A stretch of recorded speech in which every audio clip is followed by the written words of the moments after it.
Diplomacy यानी राजनीतिक संबंध किसे कहते हैं? एक देश दूसरे देशों की सरकारों, अंतर्राष्ट्रीय संगठनों और विदेशी नागरिकों के साथ अपने संबंध को जिस तरीके से संभालता है उसे डिप्लोमेसी यानी राजनीतिक संबंध कहते हैं। ये अंतर्राष्ट्रीय संबंधों को समझने, शांति स्थापित करने और राष्ट्रीय हितों को बढ़ावा देने का एक महत्वपूर्ण जरिया है। तो क्या डिप्लोमेसी एक आधुनिक टर्म है? बिल्कुल नहीं। डिप्लोमेसी कोई आधुनिक समय का आविष्कार नहीं है। ये तो तब से है जब से सभ्यता का जन्म हुआ है।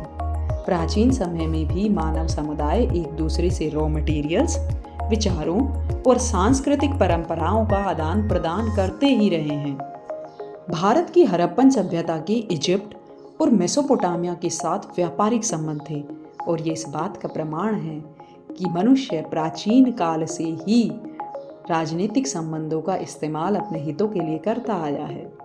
लगभग 600 BCE में महाजनपदा काल के बाद राजाओं ने विवाह को एक राजनीतिक हथियार के रूप में इस्तेमाल करना शुरू किया।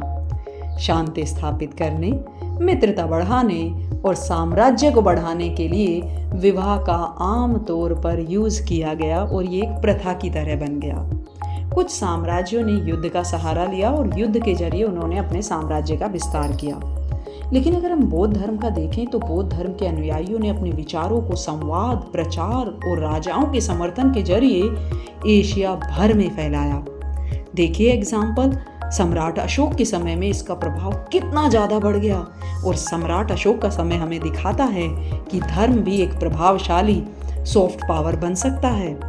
प्राचीन समय में डिप्लोमेसी का मुख्य उद्देश्य होता था राज्य के हितों की रक्षा करना, पड़ोसी राजाओं से शांति बनाए रखना और वैवाहिक संबंधों के जरिए अपना साम्राज्य बढ़ाना। आधुनिक दुनिया में डिप्लोमेसी का स्वरूप जो है अब बदल रहा है।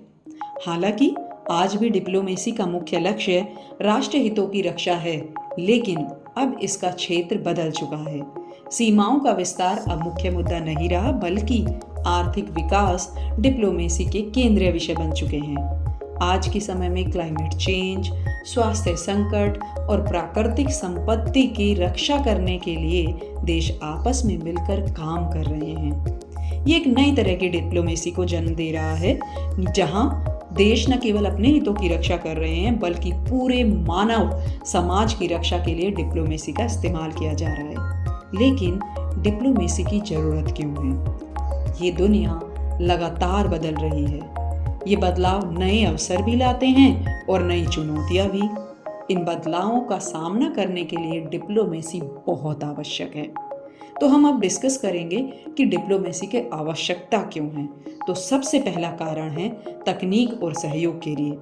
जब किसी देश के पास किसी समस्या का समाधान नहीं होता तो वो डिप्लोमेसी के जरिए जो टेक्नोलॉजिकली एडवांस देश हैं उनसे मदद मांग सकता है। जैसे कि कोरोना के दौरान भारत ने अफ्रीका और पड़ोसी देशों को मुफ्त में वैक्सीन दी।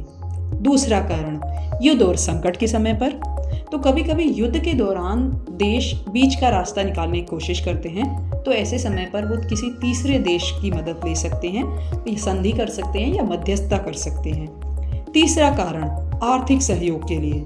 जब देश आर्थिक संकट का सामना करते हैं तो डिप्लोमेसी से नए ट्रेड एग्रीमेंट्स, लोन्स और पार्टनरशिप के रास्ते खुल जाते हैं।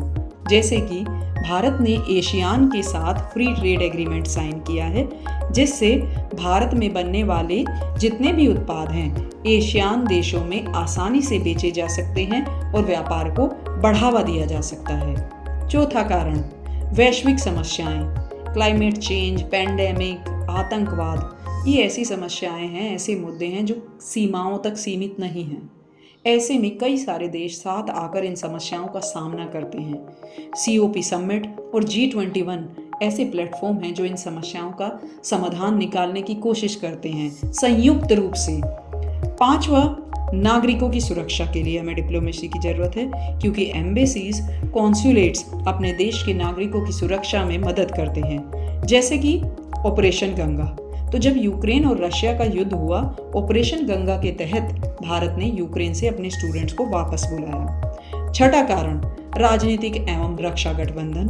तो कई सारे देश मिलकर स्ट्रैटेजिक अलायंस बनाते हैं जिसमें सेना अभ्यास और खुफिया जानकारी साझा करना, ये सारी चीज़ें शामिल होती हैं। एग्जाम्पल के तौर पर हम देख सकते हैं क्वाड अलायंस, जिसमें भारत, अमेरिका, जापान, ऑस्ट्रेलिया, ये इन चारों के बीच में है और ये एक रक्षा समझौता है।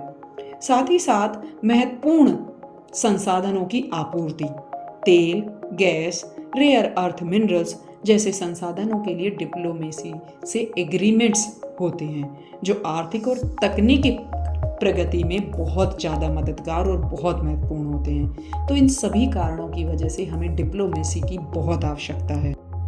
अंत में डिप्लोमेसी एक आवश्यक पुल है। आज की दुनिया एक ग्लोबल गांव बन चुकी है।